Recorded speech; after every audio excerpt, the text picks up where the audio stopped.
बोलिए शंकर भगवान की जय। साचे दरबार की जय। राजा रामचंद्र भगवान की जय। श्री राधा कृष्ण भगवान की जय। पवन सुत हनुमान की जय।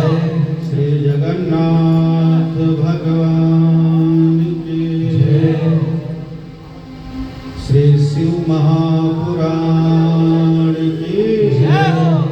वेद व्यास भगवान की जय। सब संतन की जय। सब भक्तन की जय। नमः पार्वती पतये हर हर महादेव। परम पिता परमेश्वर परमात्मा महात्मा परम संत भोलेनाथ के पावन सानिध्य में उपस्थित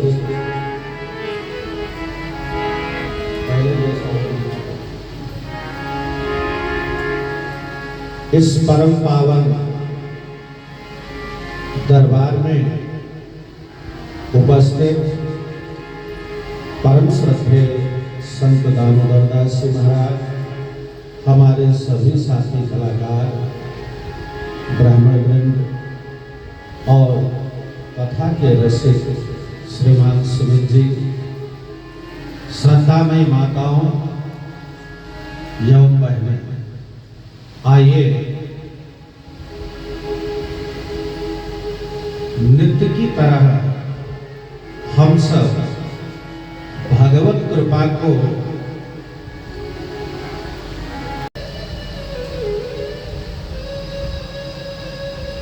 और यह विवाह क्यों हुआ, यह विवाह क्यों हुआ,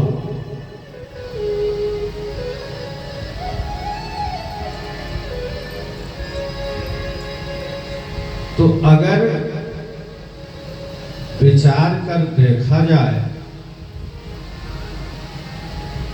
तो यह सिर्फ और सिर्फ ब्रह्मा जी के मद और अभिमान ही कारण था। मद और अभिमान ही कारण था।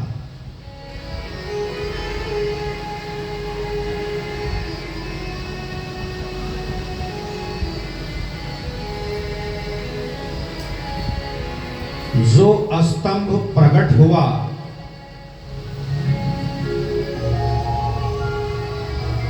तो विवाद तो थम गया, लेकिन मद और अहम जो था वो अभी भी खत्म नहीं हुआ। ये हमारे जीवन से ही जुड़ा हुआ तत्व है। समाज में,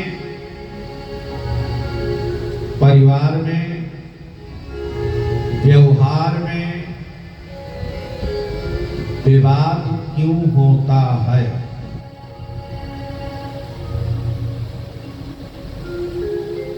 सिर्फ और सिर्फ अहम और मद।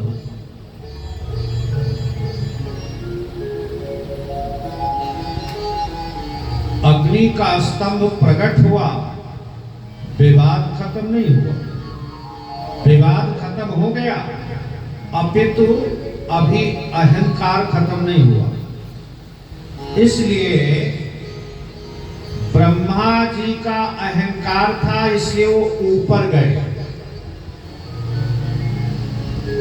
अहंकारी लोग सिर ऊपर ही रखना चाहते हैं, कभी सिर झुकाते नहीं, नीचे बैठते नहीं, नीचे जाने की कोशिश नहीं करते। मेरा सिर ऊंचा रहे, कुछ भी हो जाए। तो ब्रह्मा जी ऊपर गए और विष्णु भगवान नीचे गए।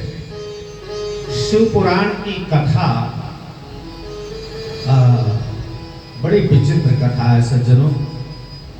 ये सब कुछ हमारे जीवन से ही जुड़ा हुआ। एक चीज समझे क्या, राम की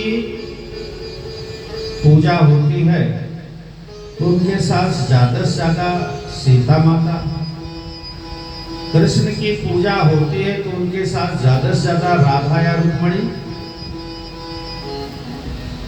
दुर्गा माता जी की पूजा होती है तो वो तो अकेले ही है, हनुमान जी की आर्या, विष्णु भगवान की तो ज्यादा से ज्यादा लक्ष्मी जी। लेकिन शिव जी महाराज ऐसे हैं जिनके परिवार की पूजा होती है। किसके? परिवार की। कभी विचार किया क्यों होती है? और परिवार ही नहीं, उनके द्वार पर जो उनका गण या द्वारपाल है उसकी भी पूजा होती है। और भोलेनाथ साफ शब्द में कहते हैं कि जब तक मेरे परिवार, मेरे भक्त, मेरे गण का पूजा नहीं करोगे तो मुझ अकेले की हुई पूजा मुझे स्वीकार ही नहीं है।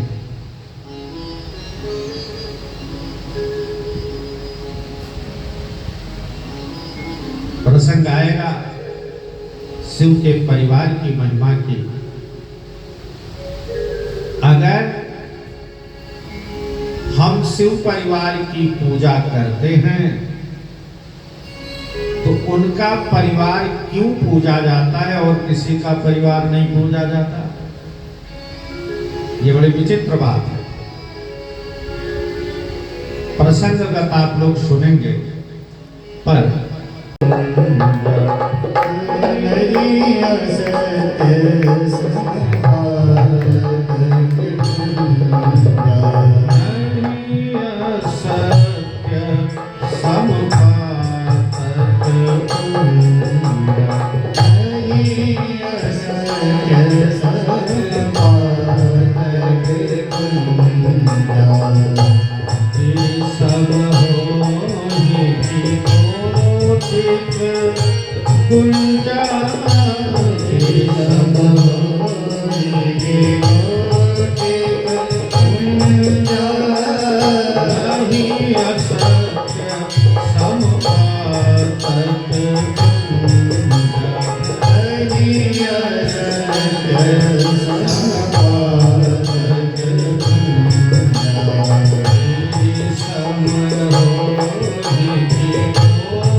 संसार में बहुत तरह के हैं, लेकिन असत्य बोलने जैसा पाप और कोई नहीं। गिरिसम होहि की कोटिक गुंजा, क्या गजब का उदाहरण। साच बराबर कप नहीं, झूठ बराबर पाप, जाके हृदय साच है, ताके हृदय, ताके हृदय।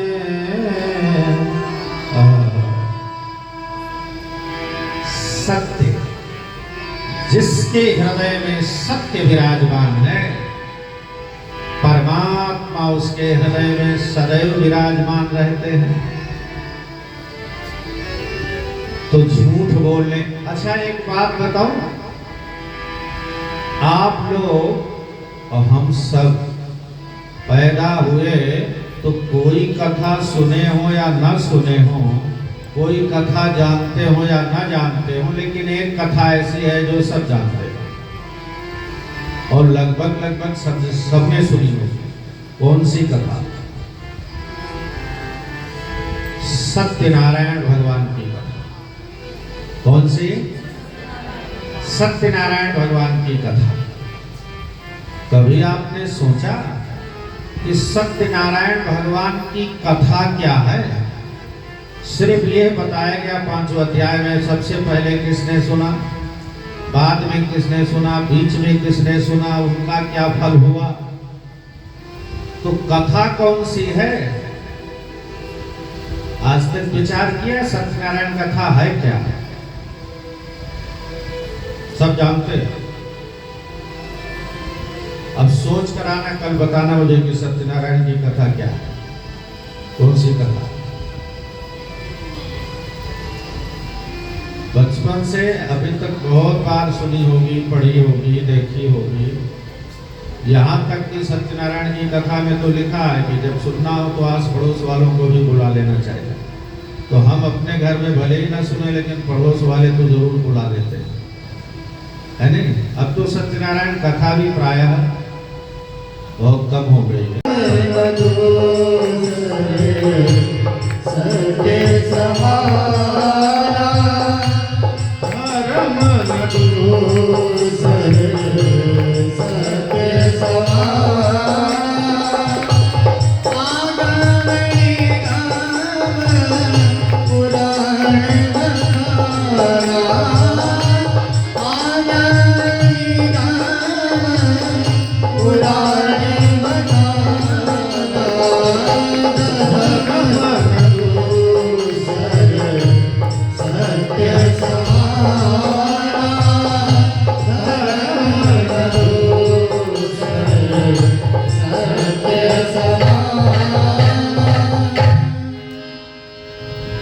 सत्य के समान दूसरा कोई धर्म ही नहीं, और इसी तरह झूठ के समान दूसरा कोई पाप नहीं है।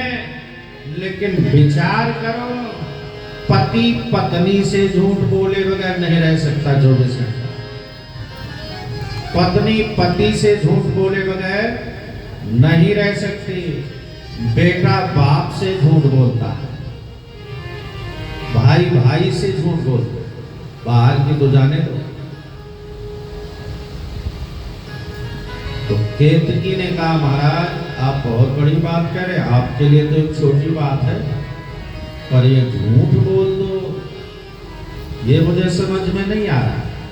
तो ब्रह्मा है, विधि कानून बनाने वाले, बड़े विद्वान, बड़े समझदार। तो उन्होंने भागवत का एक प्रसंग सुनाया। किसको? केतकी को। अब एक चीज यह भी समझो कि ब्रह्मा जी कथा सुना रहे, किसको? केतकी को। और कथा भी किस लिए सुना रहे हैं? कि वो झूठ बोल दे किसी तरह। अब ऐसी कथा हम सुनाए या सुने तो उससे क्या लाभ होगा? अब झूठ बोलवाने के लिए कथा सुना रहे हैं। प्रयोग का देखो, एक ही वस्तु होती है लेकिन अलग तरह से प्रयोग में लाया जाता है।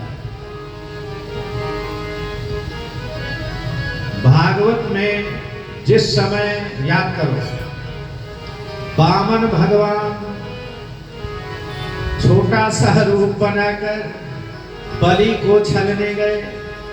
किसको? बलि को। तो शुक्राचार्य ने जब वो संकल्प करने के लिए उद्यत हुए तो शुक्राचार्य ने अपना था,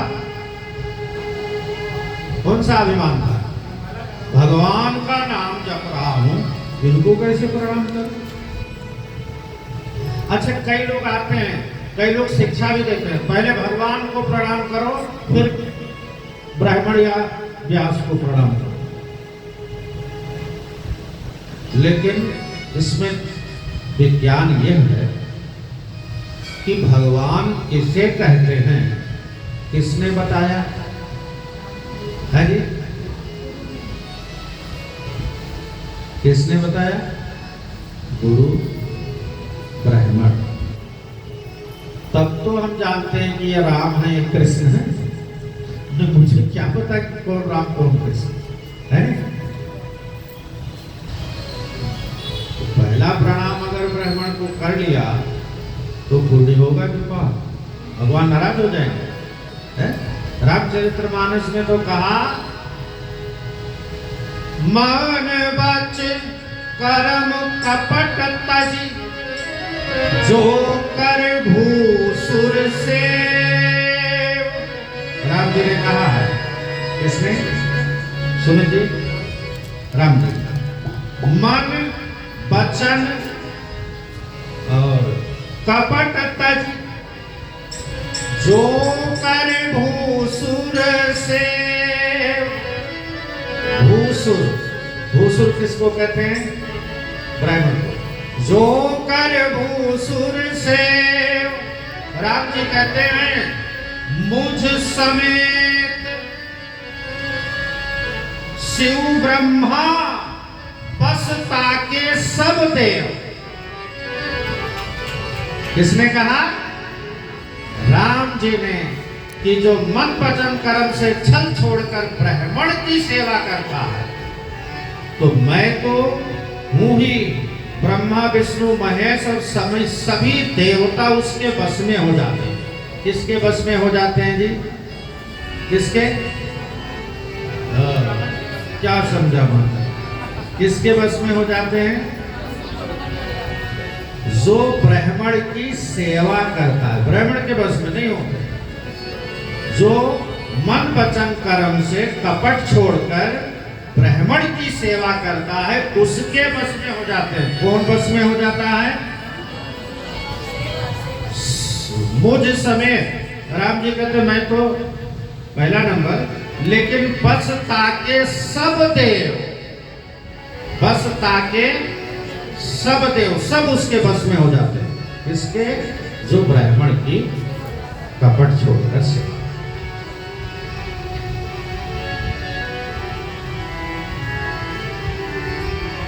और राम जी ने तो लखनलाल से भी बताया, पुण्य एक जग महु नहीं दूजा, सादर भी प्रचरति पूजा। पुण्य एक जग महु नहीं दूजा, सादर भी प्रचरति पूजा। ये लखनलाल जैसे बताया, लखनलाल को भक्ति के बारे में बतला रहे थे, तो कहते होई मिले जो संत होई अनुकूला। संत की कृपा से भक्ति मिलती है, सत्संग मिलता है। तो संत कैसे मिलते हैं? संत कैसे मिलते हैं? बहुत पुण्य पुंज में मिले न संता। जब बहुत पुण्य उदय होता है तो संत मिल जाते हैं। तो पुण्य कैसे मिले? तो राम जी ने बताया कि संसार में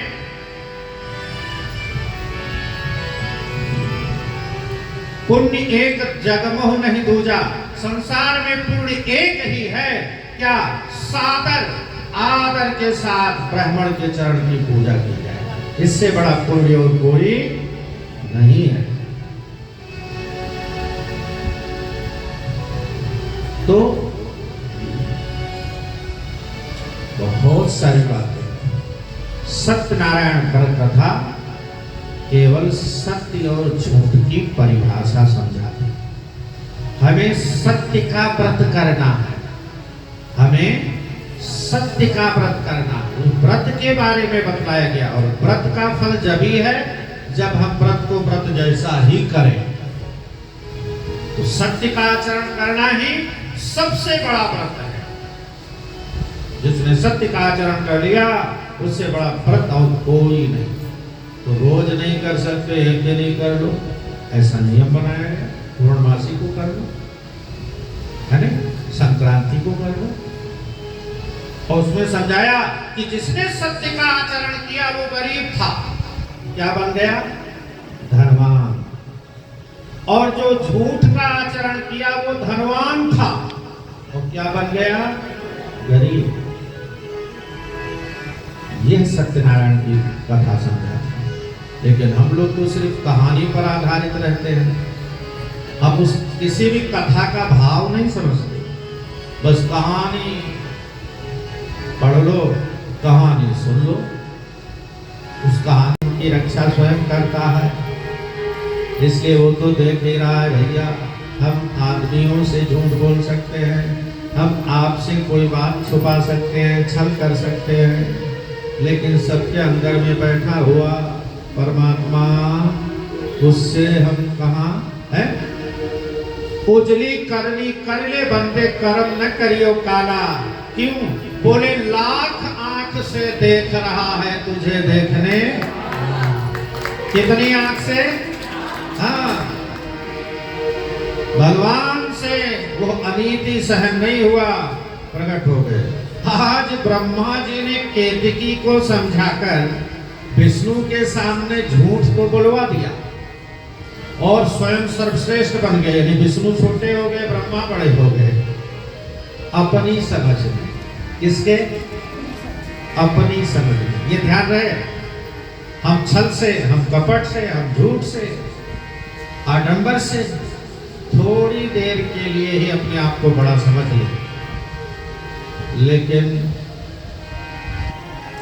भगवान से सहन नहीं हुआ और उसी अग्नि स्तंभ से साकार रूप में प्रकट हो गए।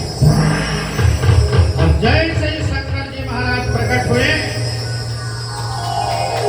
तो विष्णु भगवान प्रणाम, तो पहले विष्णु भगवान ने प्रणाम किया, तो शिव जी ने कहा कि हे विष्णु, तुम ईश्वरत्व की चाह रखते हुए भी सत्य को बनाए रखा। ध्यान से समझिएगा, ईश्वरत्व की कामना रखते हुए भी सत्य को बनाए रखा।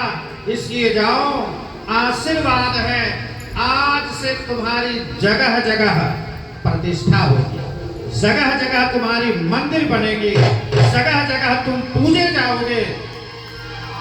तो ब्रह्मा चुपचाप देख रहे थे कि बड़ा तो मैं बना, आशीर्वाद इनको मिल रहा।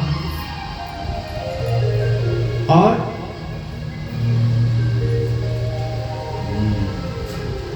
ऐ ब्रह्मा, तुम अपने ईश्वरत्व की प्राप्ति करने के लिए झूठ का सहारा लिया है, और झूठ का ही नहीं, क्रोधित होकर के जैसे शिव जी ने ब्रह्मा को देखा तो उनके भ्रू मध्य से एक भयंकर मूर्ति प्रकट हुई, जिसका नाम हुआ, जानते हो क्या? काल भैरव। तो काल भैरव शिव जी के आगे हाथ जोड़कर खड़ा हुआ। महाराज क्या आदेश है? बोले इस व्यक्ति ने ईश्वरत्व की प्राप्ति करने के लिए झूठ का सहारा लिया, इसलिए इसे दंड दो। काल भैरव ने तुरंत बाल पकड़ा, किसका? ब्रह्मा जी का, और 5वां सिर खड़ा। बोले शंकर भगवान की। ब्रह्मा जी को भी 5 सिर थे। कितने? शंकर जी ने एक सिर काट दिया। कौन सा सिर काटा? जिससे अभिमान किया, जिस मुख से झूठ का सहारा लिया था, उस सिर को काट दिया।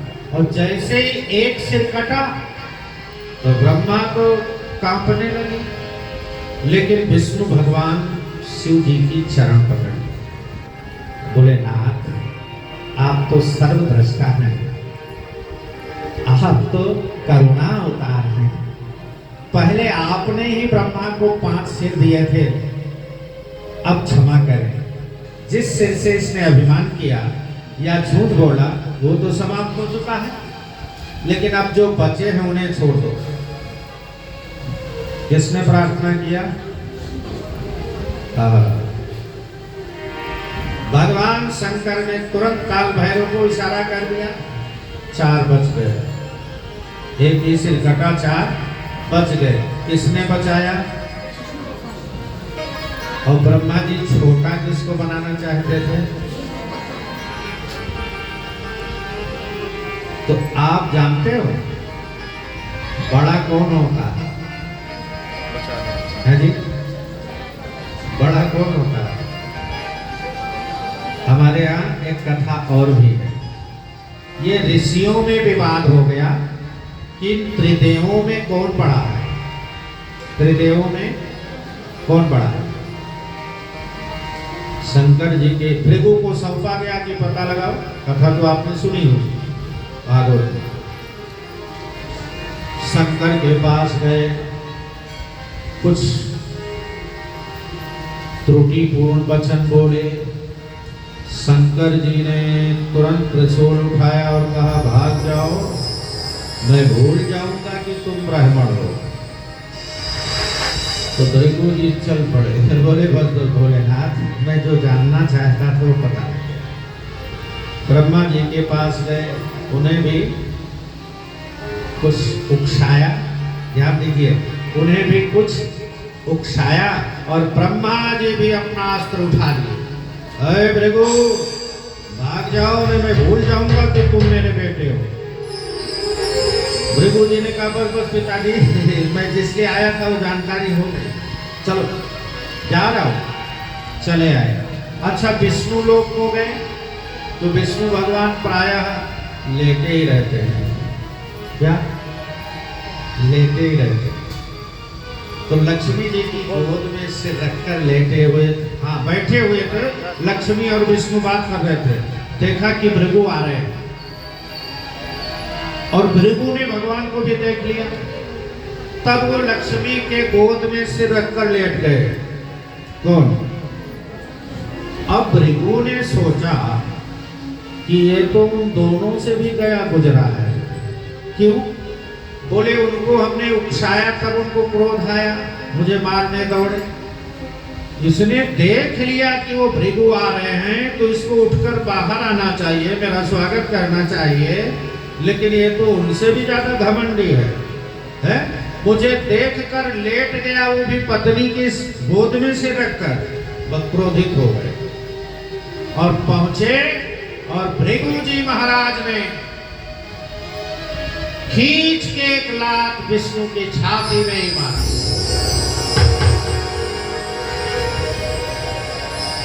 संत लोग एक दोहा कहते हैं, क्षमा बड़न को चाहिए, छोटन को उत्पात, और का विष्णु का घट गयो, भृगु ने मारी लात। और तो विष्णु भगवान ने उस चरण चिन्ह को सदा के लिए धारण कर लिया। सदा के लिए जो भी राम हो या कृष्ण हो, कोई भी अवतार लेकर आते हैं तो भगवान की पहचान यही है कि उनके हृदय में भृगु ब्राह्मण का चरण चिन्ह जरूर होगा। जैसे नाग का, आज नाग पंचमी है, क्या है? नाग की पहचान क्या है? उनके फन पर खड़ाओं की खूंटी जैसे बना होता है, तो समझो नाग है। ऐसे भगवान की पहचान क्या है? जिसके वक्ष स्थल पर भृगु का चरण यानी ब्राह्मण का चरण चिन्ह बना। अरे भैया, ब्राह्मण के चरण चिन्ह को लिए भगवान रात दिन डोलते हैं दुनिया को। अच्छा, ये चरण चिन्ह क्यों बना रखा है हृदय में? समझो कुछ, क्यों बना रखा है जी? भगवान ने अपने वक्ष स्थल पर भृगु के चरण को हमेशा के लिए चिन्हित कर दिया कि दुनिया वाले देखो, मैं भगवान हूं और और भगवान होकर भी ब्राह्मण के चरण को हमेशा हृदय में धारण करके रखता हूँ। दो पहचान है भगवान, एक वनमाला और दूसरा भृगु का चरण चिन्ह। अच्छा सोचो, भृगु ने खींच के लात मारी, वो भी पत्नी के आंखों के सामने, तो विष्णु भगवान मुस्कुराते हुए और वो चरण पकड़ लिया और नीचे से सहलाने लगे।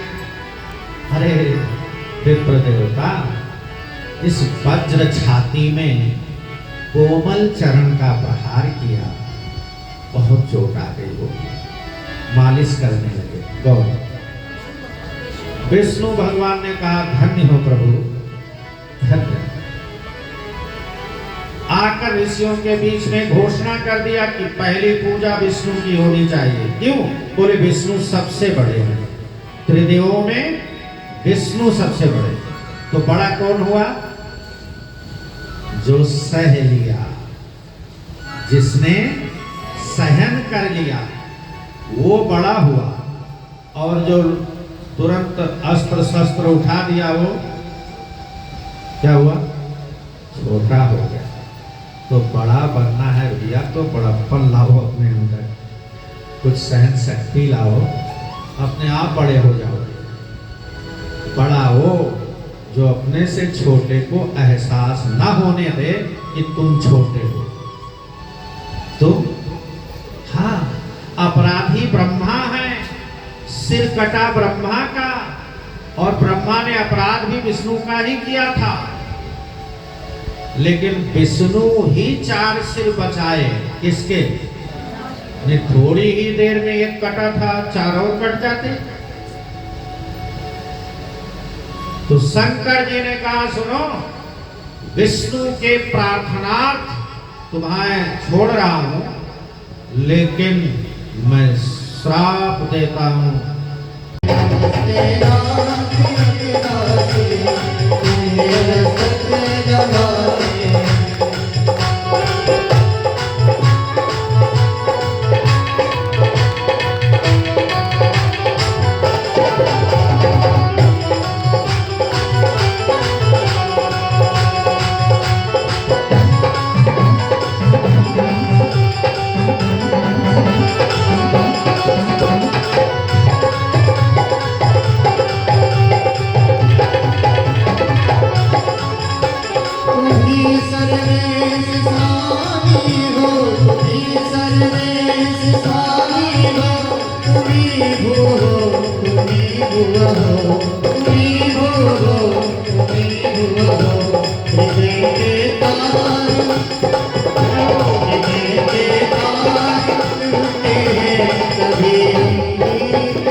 तुम्हारे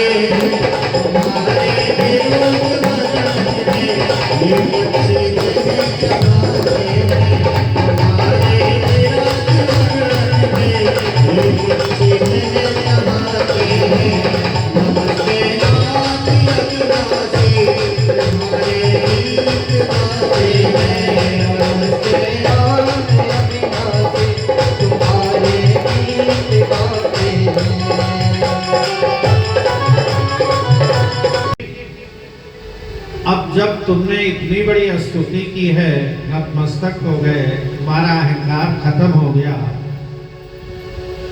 तो तुम्हारे बिना यज्ञ संपन्न नहीं होगा। बड़े से बड़ा यज्ञ, छोटे से छोटा यज्ञ, जहां कहीं भी होगा उसमें तुम्हारा भाग जरूर होगा। इसलिए आज भी ब्रह्मा जी की मंदिर कहीं नहीं मिलती, पूरे पृथ्वी पर एक ही स्थान है उसका, और कहीं ब्रह्मा जी पूजे नहीं जाते। अच्छा सोचो, ये वेद पुराण कब बने थे, कब लिखा गया था, लेकिन आज भी बात प्रतीत सत्य होती है कि नहीं?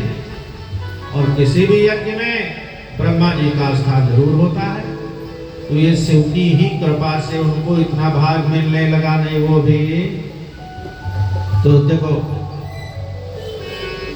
नाथ बड़न कै सहज सुभाऊ, नाथ बड़न कै सहज सुभाऊ, नाथ बड़न कै सहज सुभाऊ, नाथ बड़न कै सहज सुभाऊ,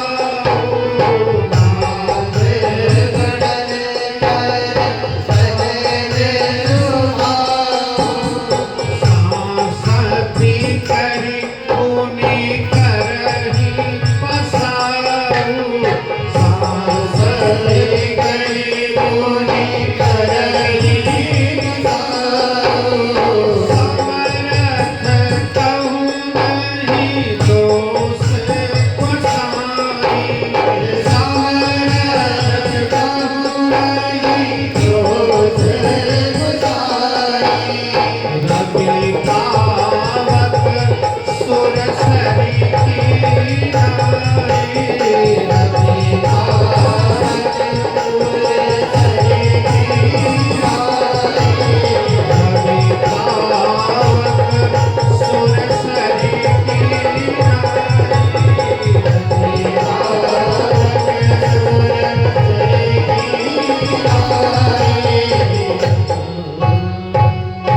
नाथ बड़न कर सहज स्वभाव।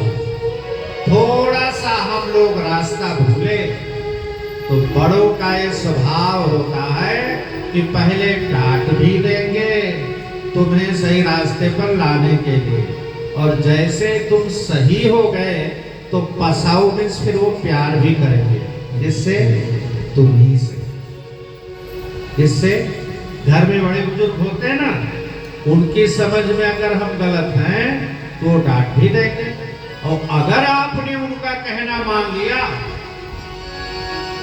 तो फिर वो आशीर्वाद भी बहुत देंगे। नाथ बड़न कर, जो बड़े वास्तविक रूप से बड़े हैं, उनका ये स्वभाव होता है कि अगर थोड़ा सा रास्ते से हटे तो फिर चाहे दंड देकर ही समझाना पड़े समझाएंगे, और अगर आप रास्ते पर आ गए तो फिर कृपा भी बहुत बरसाएंगे, फिर कृपा भी। अच्छा, ब्रह्मा जी तो संतोष मिला उनको कि चलो एक स्थान तो मिल गया। केतकी को शंकर जी ने कहा है, केतकी तुम दूसरे के प्रभाव में आकर, तुम्हारा कोई इरादा नहीं था झूठ बोलने का, चूंकि तुमसे बड़े ब्रह्मा तुम्हें कहने लगे कि तुम ऐसा कर दो, तो तुम इनके प्रभाव में आकर झूठ बोल दिए। इसलिए जाओ, आज से तुम्हें हम किसी भी पूजा में स्वीकार नहीं करेंगे, किसी भी पूजा में स्वीकार नहीं करेंगे।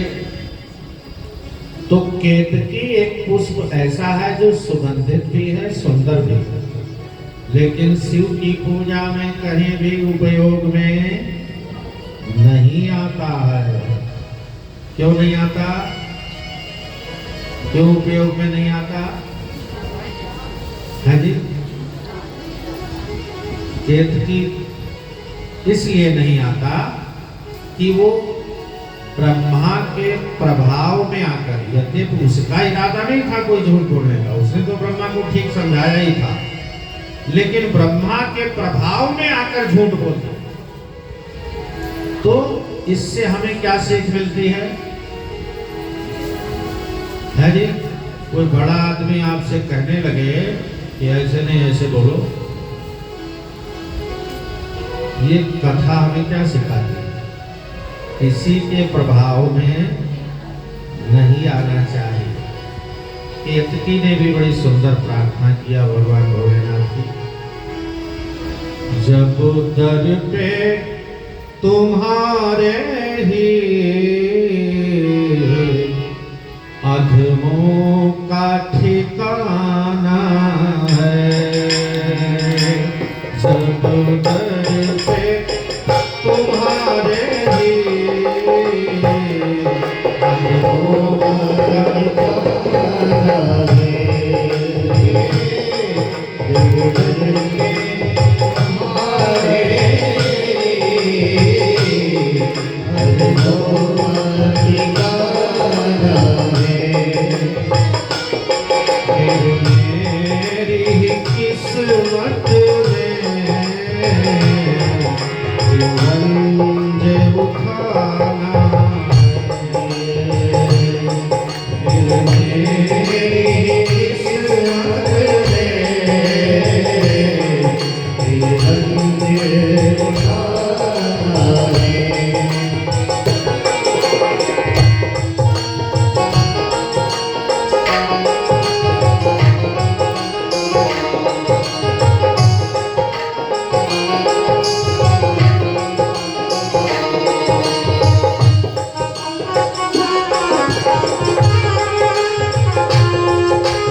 मेरी तो कोई करनी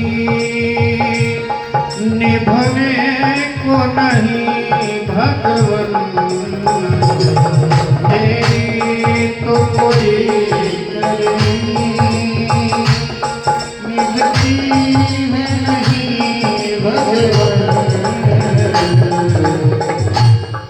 जैसे भी निभाओगे जैसे भी निभाओगे अब तुमको निभाना है, जैसे भी निभाओगे तुमको निभाना है, मेरी किस्मत है।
स्तुति सकलों में, है कौन छुपा तुमसे, बिंदु की सकलों में, है कौन छुपा तुमसे, और जरिया तो है आँखों का, जरिया तो है आँखों का, आंसू ही बहाना है, जरिया तो है आँखों का, आंसू ही बहाना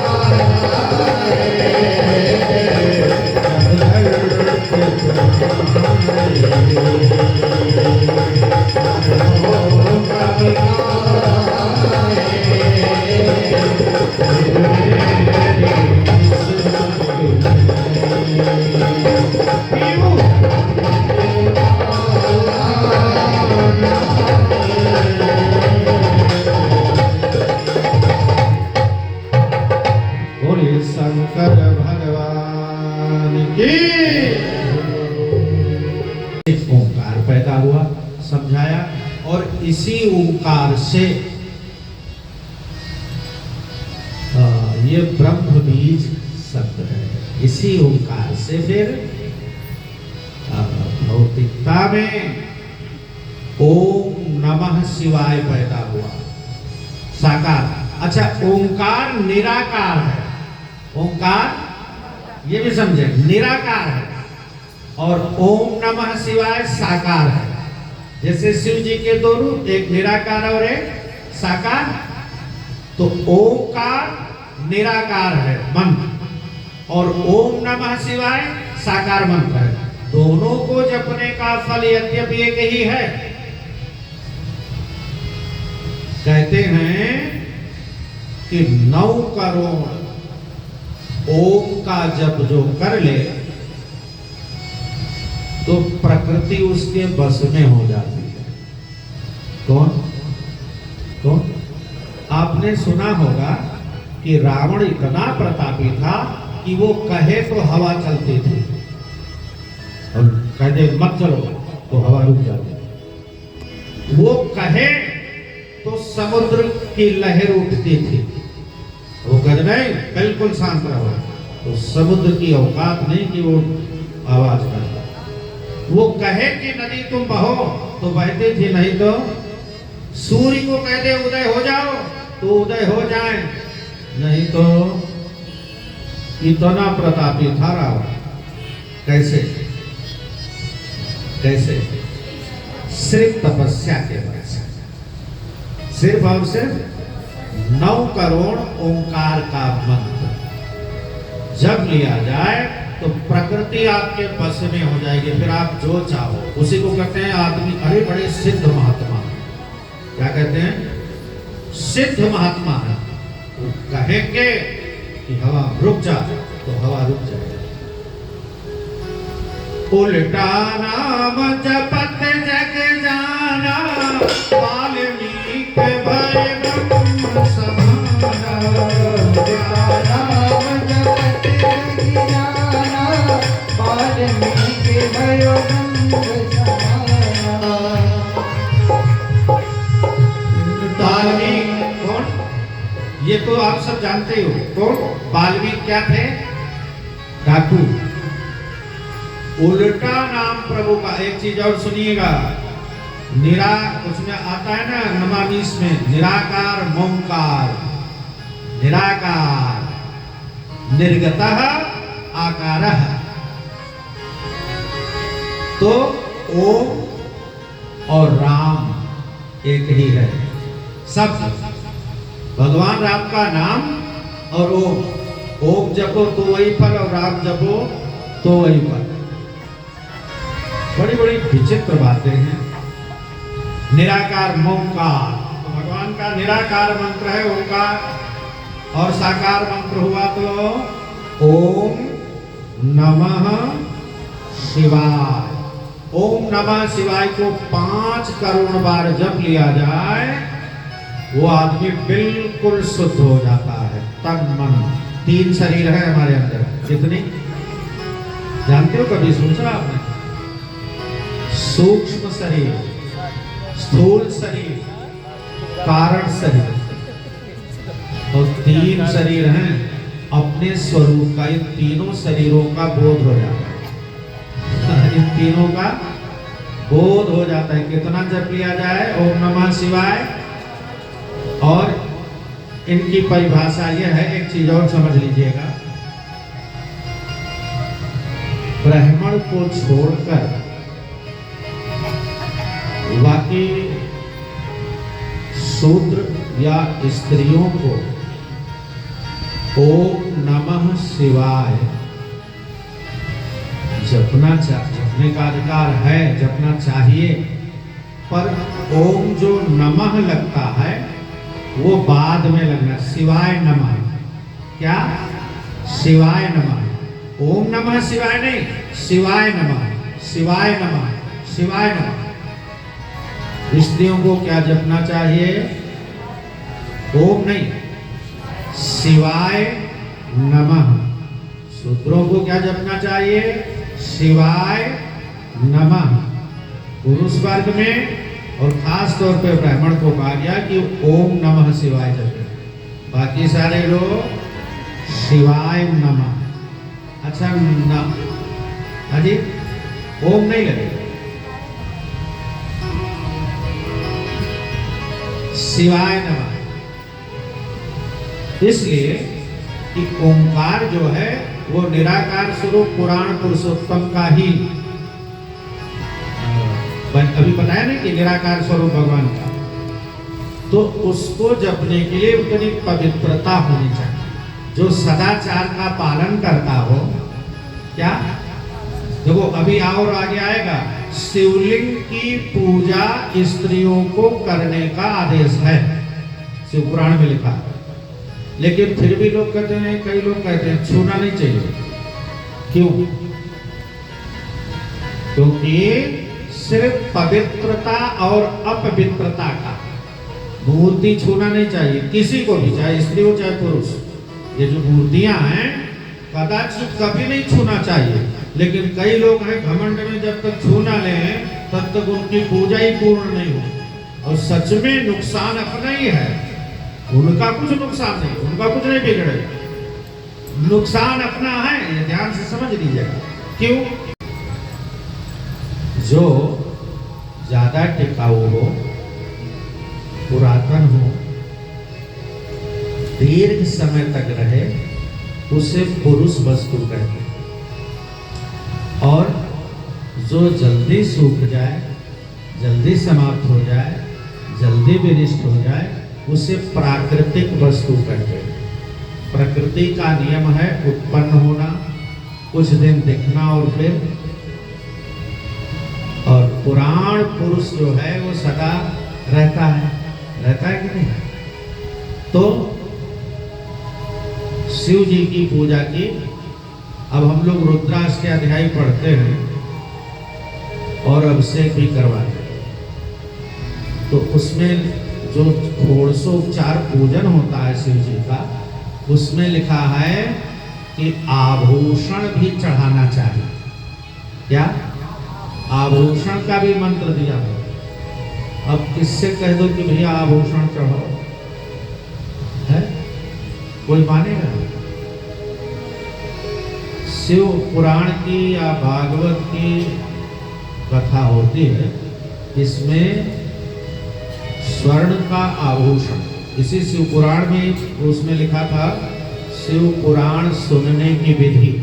उसमें लिखा है कि कम से कम 3 तोला स्वर्ण का आसन बनवाकर उस पर शिव पुराण रखकर, बहुत पूर्ण की इच्छा हो तो शिव पुराण ब्राह्मण को दान देना चाहिए।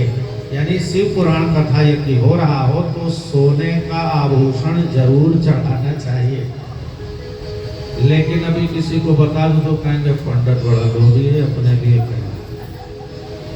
और रुद्राष्टक अध्याय हम आजकल रोज पढ़ते हैं तो इसमें लिखा होता है, तो जब हम देखते हैं तो मन में ऐसा होता है कि इसको क्यों लिख दिया गया लिखना ही नहीं चाहिए, लेकिन ऋषि मुनि क्यों लिख दिया वही जाने, हम उन पर टिप्पणी भी नहीं कर सकते, है नहीं।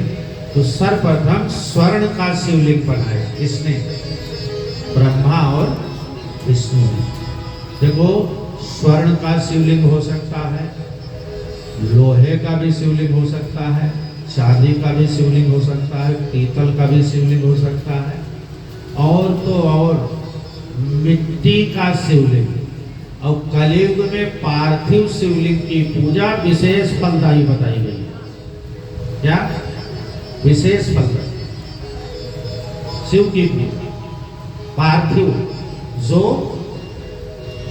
बेल वृक्ष के नीचे की मिट्टी ले आओ, 1 इंच मिट्टी को ऊपर से हटा दो, तो उसके नीचे की मिट्टी आप ले आओ। नदी, गंगा आदि तीर्थ नदियों के नीचे, जल के नीचे की मिट्टी, ऐसे पवित्र मिट्टी लेकर आओ, उससे आप पार्थिव पूजन में शिव परिवार और शिवलिंग उस मिट्टी से ही बनाओ। थाली में या किसी आसन पर, जिनको समझ है, कई लोग पार्थिव पूजन करवाते हैं, ब्राह्मण को बुलाते हैं, बड़ा फल होता है। तो मिट्टी से ही शिवलिंग बना लो, मिट्टी से ही शिव परिवार बना लो, और फिर उनका प्रतिष्ठा करके चल प्रतिष्ठा करके और आवाहन आदि के द्वारा षोडशोपचार पूजन करके, फिर किसी हमारे गाँव में तो महादेव की शिवालय जगह जगह होते हैं, और नहीं होगा तो केवल महादेव के शिवालय ही है नहीं। तो हम लोग बचपन में बड़ा शौक था हमें, तो हम बचपन में ही हमारे देखते थे, हमारे बाबा भाई लोग पूछते थे, तो खूब पूरे सावन, कभी मलमास आ जाए कार्तिक महीने में, खूब पार्थिव पूजन करके ले जाकर उन्हीं को चढ़ा देते। ना मिले तो गंगा जी में, जमुना जी में आप विसर्जन कर सकते हैं। पार्थिव पूजन का बहुत विशेष महत्व है। तो षोडशोपचार पूजन, अष्ट और सबसे शिवलिंग 2 तरह का होता है, एक चर शिवलिंग और एक जंगम शिवलिंग। बड़े ध्यान से सुनिएगा, चर शिवलिंग किसे कहते हैं और जंगम शिवलिंग किसे कहते हैं? तो जो ये पेड़ पौधे आदि हैं, ये जंगम शिवलिंग है। क्या है? जंगम शिवलिंग। और चींटी आदि जो छोटे छोटे जीव हैं, कीड़े मकोड़े, वह है चर शिवलिंग। तो पेड़ को पानी आदि देकर उनकी सुरक्षा करके शिव पूजा हो जाती है। शिव पूजा। और चींटी आदि को आटा और चीनी मिलाकर डाल देने से, पशु पक्षियों को पानी की व्यवस्था कर देने से, उनके आहार को सुलभ करवा देने से शिवलिंग की पूजा हो जाती है। शिवलिंग की पूजा चर और जंगम, 2 प्रकार के शिवलिंग। इतने संसार सारा शिव जी से ही संसार है। तो ये सारा संसार शिव का ही स्वरूप है। और तो और जितने जीवात्माएं हैं, सब शिव की ही स्वरूप है। इस प्रकार से शिवलिंग की परिभाषा समझाई, इनके पूजन का महत्व बताया। शिवलिंग पे 1 लोटा जल चढ़ा देने से ही मैं रीझूं एक चुल्लू जल पे, दिख जाऊं एक तुलसी दल पे। शिव जी कहते हैं कि हे ब्रह्मा विष्णु, तुम्हारे पास अगर सचमुच कुछ नहीं है तो सिर्फ और सिर्फ 1 लोटा जल चढ़ा दो, मैं खुश हो जाऊंगा।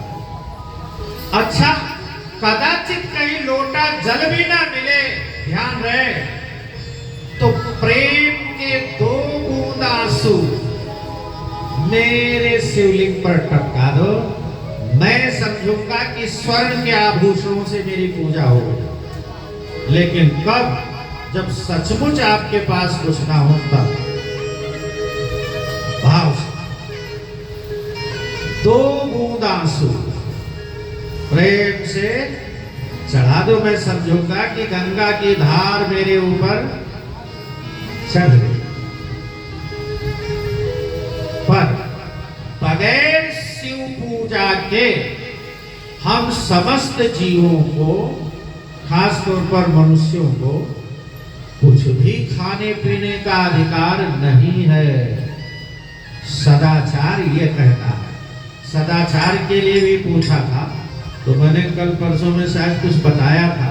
सदाचार का मतलब, सदाचार शब्द का ही अर्थ होता है, सदा मीन्स हमेशा, और चार मीन्स आचरण।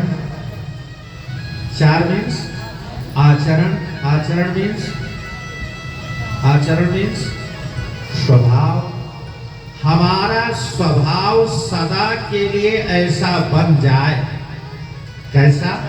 जैसा शास्त्रों में कहा गया है, प्रातः काल उठ के रघुनाथा, मातु पिता गुर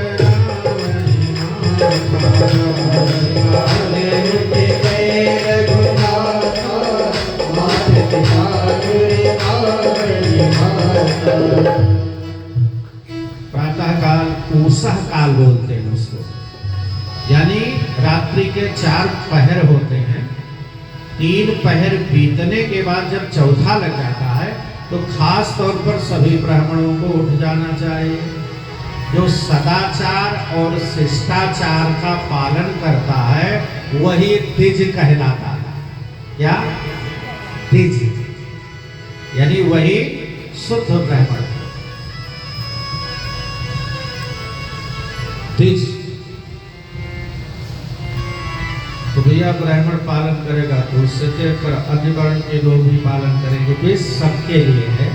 उषः काल में ही उठ जाना चाहिए, उषः काल, और सूर्य उदय से पहले ही दैनिक शौचाचार आदि करके, स्नान करके तैयार हो जाना चाहिए। सूर्य को जल और शिव को जल दिए बगैर जल पीने का अधिकार किसी को भी नहीं है।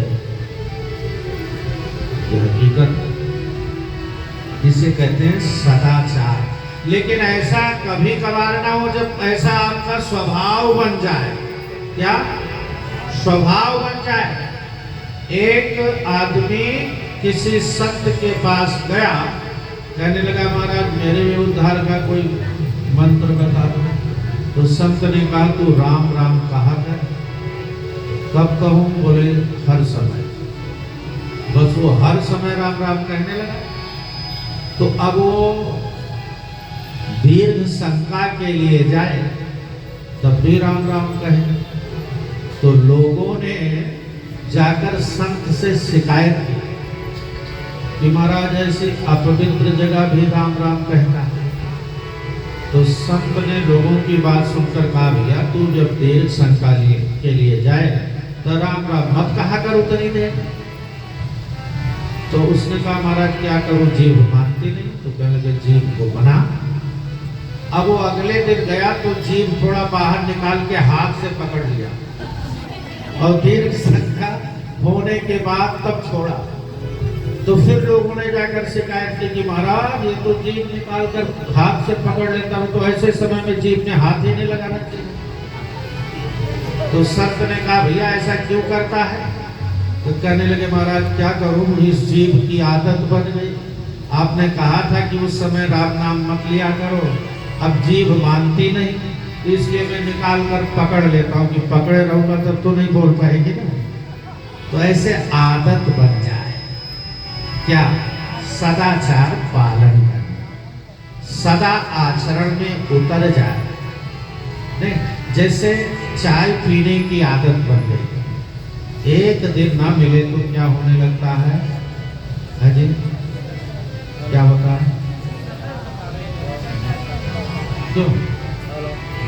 एक दिन ना मिले तो सिर दर्द होने लगता। ऐसे ही एक दिन आप जल ना चढ़ा पाओ तो उस दिन आपको भोजन हजम ना हो। एक दिन नित्य क्रिया छूट जाए, उस दिन संत जन कहते हैं कि उस दिन खाना ही मत खाओ। कब तक न खाओ? जब तक अगले दिन उसी समय पर वो क्रिया संपन्न न कर दो, फिर आगे से छूटेगी।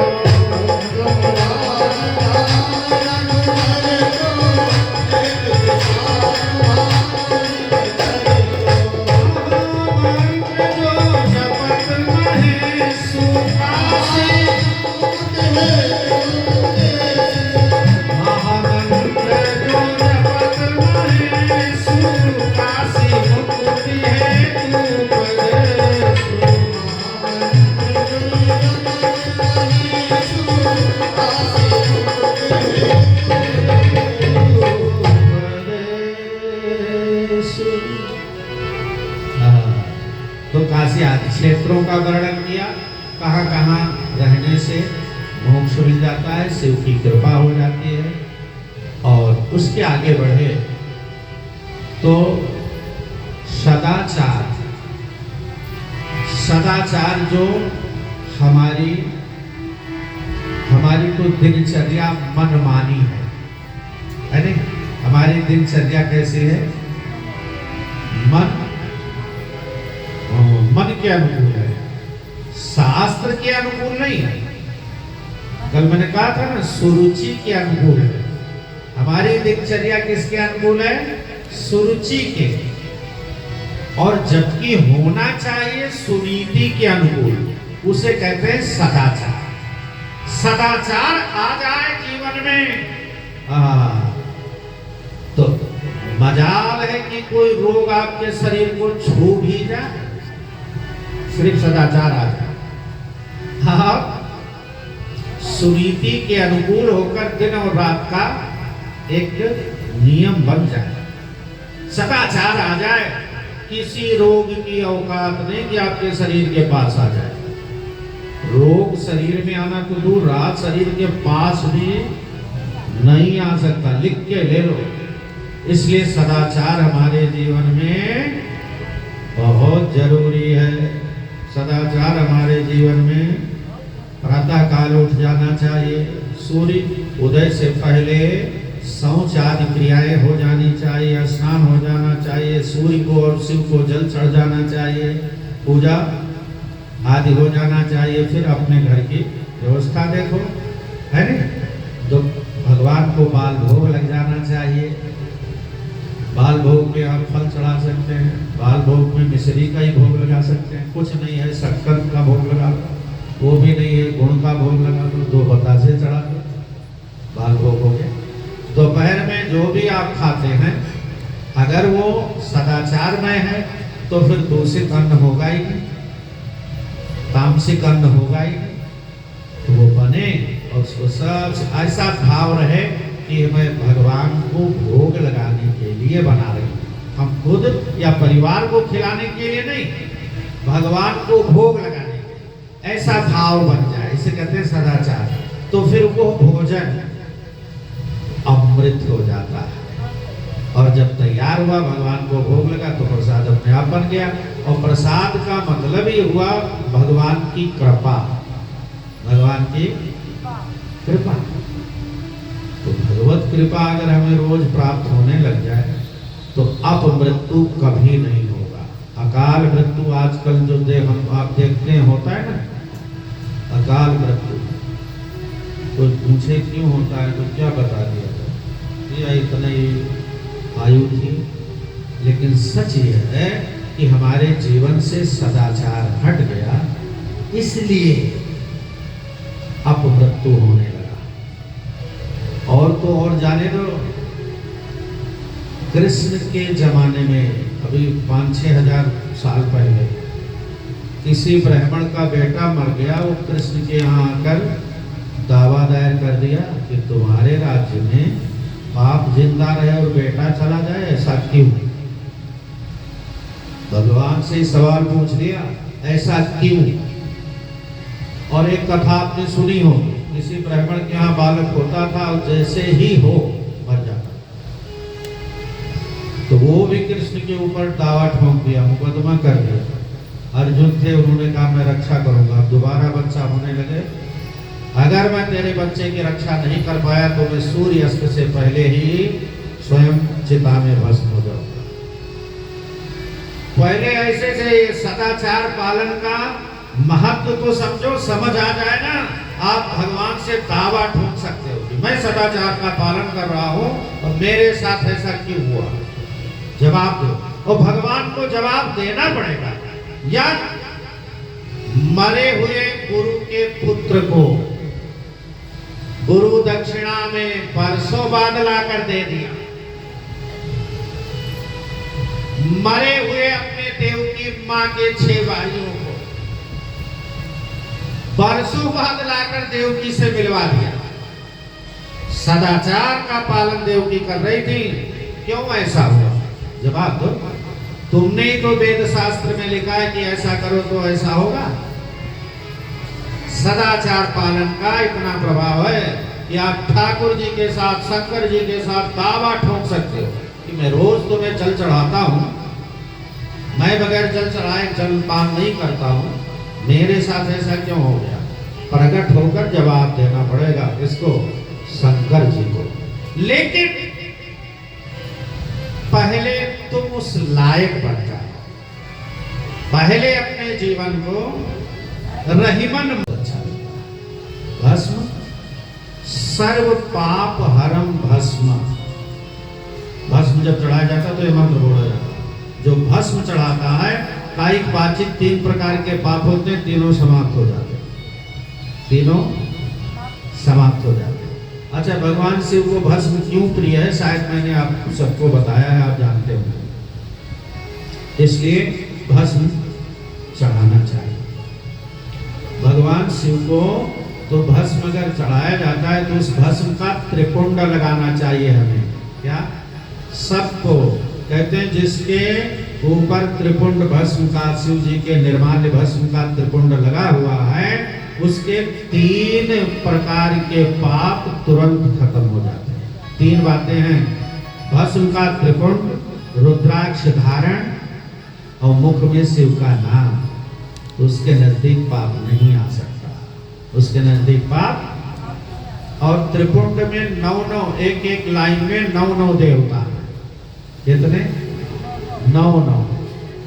इसलिए त्रिपुंड जिसको बना हुआ है, समझो कि वो 3 स्टार वाला बिल्ला है। फिर आपको कोई चोर चमार भूत प्यादी किनारे नहीं आ जाएंगे, आपको देखते ही भाग जाएंगे कि ये तो फलाने का आदमी है। इसलिए त्रिपुंड के बगैर, हमारे यहाँ शास्त्रों में बताया गया, शिव की पूजा करना हो तो त्रिपुंड के बगैर नहीं करना चाहिए।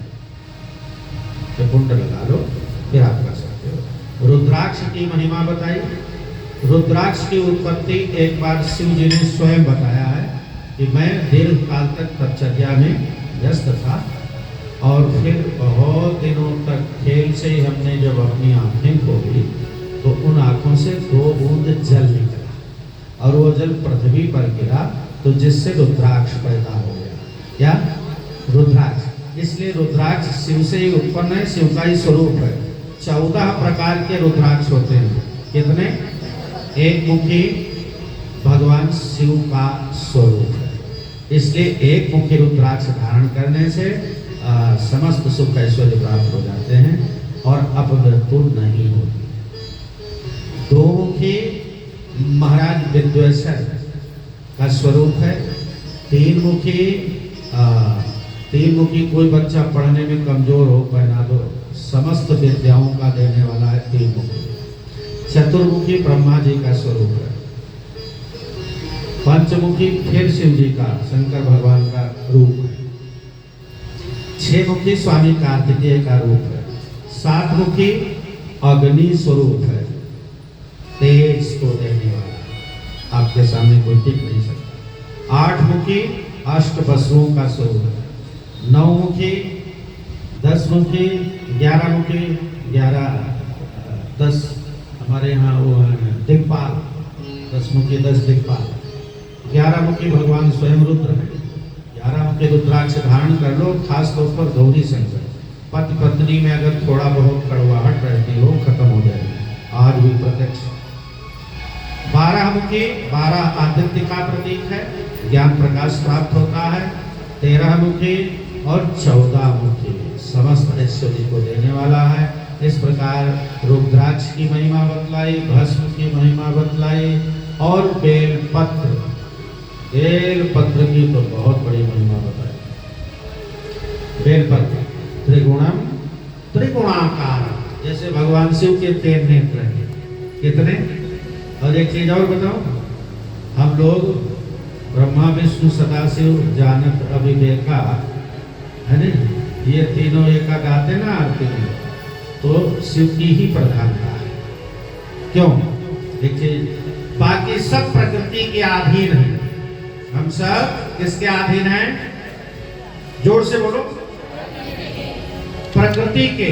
तो हम प्रकृति के बंधन में बंधे हुए, हम सब पशु हैं और शिव जी हैं पशुपति नाथ। शिव जी हैं वो स्वतंत्र है, शिव जी ईश्वर होने के नाते स्वतंत्र है, ब्रह्म होने के नाते स्वतंत्र हैं, इसलिए वो हैं पशुपति, हम सबके नाथ। और हम लोग प्रकृति और माया के बंधन में बंधे हुए, तो जो बंधा हुआ है वो है पशु, और जो स्वतंत्र है वो है उसका नाथ। तो हम सबके नाथ कौन है? भोलेनाथ। हम सबके नाथ कौन है? भोलेनाथ। और अपने नाथ का हम अगर तिरस्कार करें तो वो नाथ हमें रहने देगा? हम सबके मालिक कौन है? हम जीव हैं, वो शिव है। हम जीव कब तक हैं? जब तक प्रकृति के माया के अधीन हैं। इनसे उपरत हो जाएं, हम भी शिव, जीव ही शिव हो जाता, जीव ही शिव हो जाता। बेलपत्र की इतनी बड़ी महिमा है, काशी वास निवासे चा, काशी में आप महीना भर रहो, काल भैरव का पूजन करो। काशी वास निवासे चा काल भैरव पूजनम। एक नहीं, सबसे बड़ा दान कहा गया कन्यादान। कोटि कन्या, 1 करोड़ कन्यादान करने का फल एक बेलपत्र चढ़ाने में मिलता है। और बेलपत्र चढ़ा हुआ हो उसको उतार कर रख दिया गया, उसे धोकर आप फिर चढ़ा सकते हो, इतना पवित्र बेलपत्र।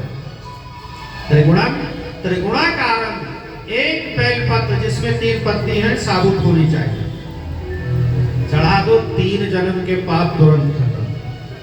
कितने? या यूं कहें कायिक वाचिक मानसिक तीनों प्रकार के पाप खत्म। हरा बेलपत्र ना मिले तो जो चढ़ा हुआ है लोग फेंक देते हैं, उसको उठा ले जाओ, सुखाकर और उसका चूर्ण बना लो, तो एक डिब्बे में भर के रख लो, रोज थोड़ा सा चढ़ा दिया करो, शिव जी खुश हो। त्रिगुणात्मक दोष की शांति होती बेलपत्र से। और बताओ, कुछ ऐसे तिथियां हैं, खासतौर पर कार्तिक महीना, फाल्गुन महीने में, जो बेलपत्र के नीचे एक शिव भक्त ब्राह्मण को एक खुराक भोजन बेलपत्र के नीचे बैठाकर खिलाता है, उसको 3 करोड़ ब्राह्मण जिमाने का फल मिल जाता है, सारी प्रकृति उससे संतुष्ट हो जाती है। ऐसा शिव पुराण में लिखा है। अगर हमारे शिव, जैसे देखो गोकुल की ध्यान से समझिएगा, गोकुल की सारी मिट्टी गोपी चंदन है। क्या है? क्या है जी? और गोपी चंदन किसको लगाया जाता है? किसको? ठाकुर जी को। जब ठाकुर जी के मस्तक पे लगती है तो हमारे भी मस्तक पर लगनी चाहिए कि नहीं? उस वहां की मिट्टी इतनी पवित्र। ऐसे ही बेल वृक्ष के नीचे मिट्टी इतनी पवित्र हो जाती है कि उसका अगर हम तिलक धारण कर लें तो आपके किनारे कोई भूत प्रेत नहीं आ सकता, किसी की नजर टोना नहीं लग सकता। बहुत बड़ी महिमा है सज्जनों, हम अपने संस्कृति को जानते ही नहीं, इसलिए हम पग पग पर दुखी होते हैं, धोखा मिलता है नहीं, दुख मिलता है ना। सच में बहुत बड़ी चीजें हैं। ऐसे नहीं बड़े बुजुर्ग हर छोटे छोटे सी बातों पर ऐसा नहीं, ऐसा कपड़ा पहनना है तो रोज नहीं, कपड़ा पहने 3 बार, बुध बृहस्पति शुक्रवार, बहुत जरूरी हो तो रहे सहे तो इतवार, मंगल जले, मंगलवार को नया कपड़ा पहनो तो कहीं ना कहीं वो जल जाएगा, चाहे उसमें छेद हो जाए। मंगल चले, शनि को फाटे, शनिवार को पहन लो तो कहीं ना कहीं अपने आप ही आप बैठे नीचे, पाँव के नीचे आ गया, खड़े हुए फट गया। ऐसे बुजुर्गों ने जो नियम बना रखे थे, एक सदाचार का, क्या बालकों का श्रृंगार करती थी माताएं तो थोड़ा सा काजल यहाँ लगा देती, क्यों, क्या मिल जाता है इससे? हाँ, ये सदाचार ही है, क्या है? सदाचार ही है, ये सब सदाचार के अंतर्गत आते हैं। ऐसी बहुत सारी बातें हैं जो पहले बुजुर्ग माताएं किया करते थे।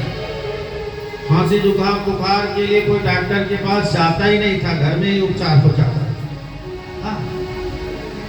सरसों के तेल में पता नहीं क्या क्या मिला के गर्म करके बच्चे के यहाँ मल दो, जुकाम ठीक।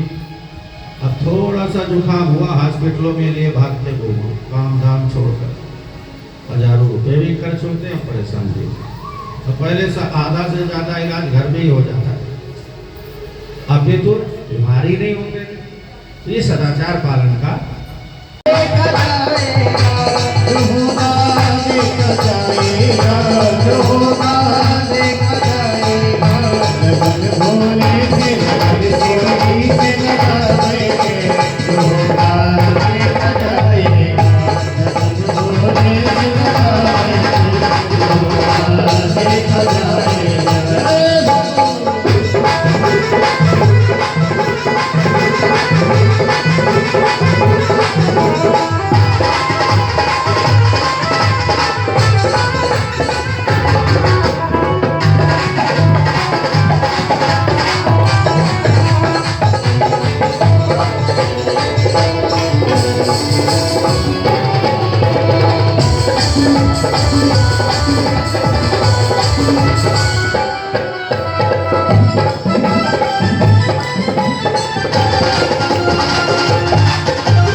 बदनाम ना कर दे, कभी ये ज्ञान का दुनिया हमें बदनाम ना कर दे, हमें बदनाम ना कर दे।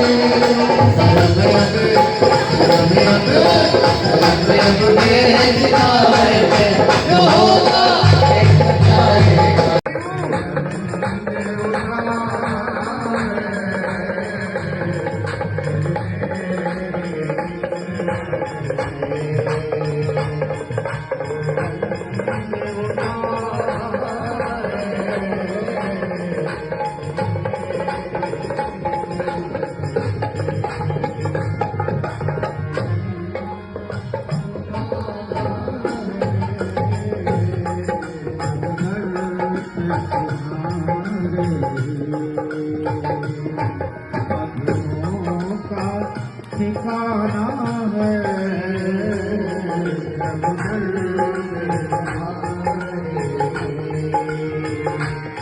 कृष्ण